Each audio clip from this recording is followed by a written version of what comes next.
আজকে এই পানি দেখে মনে করতেছে আমিও গোসল করি ওদের সাথে, কিন্তু মোটেও আমি প্রস্তুত না, কারণ প্রস্তুতি নিয়ে আসিনি। এই যে দরদি আছে এই জায়গায়, আর এটা হচ্ছে আমাদের মানিকগঞ্জ শিবালয় জাফরগঞ্জ। তো এটা যমুনা নদীর চরে। এই যে দেখেন, এটা সিল না সিল, সিলটা কি সুন্দর উঠতেছে দেখেন, মুক্ত বাতাসে, সে একটা বাতাস। বাবা,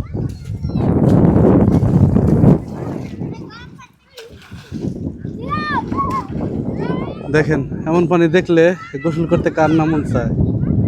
তো দেশ প্রবাস থেকে যারা আমাদের ভিডিওগুলো নিয়মিত দেখেন, আপনাদের জন্য এমন একটা ভিডিও আমি দিতে পেরে আমার কাছে খুব ভালো লাগলো। তো দেখে কি গোসল করতে মন চাইতেছে কিনা জানাতে পারেন। আর এই যে নৌকাগুলো দিয়ে কিন্তু মাছ মারে, তারপরে যে ঘাস কাইটা নিয়ে আসে, এই যে চরে যায়, ও যে ওই পার হইলো চর, মানে ঘাসের জমি, ঠিক আছে।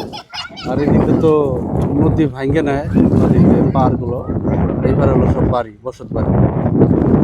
চরের মানুষের জীবনযাপন কি অদ্ভুত, দেখে খুব ভালো লাগে।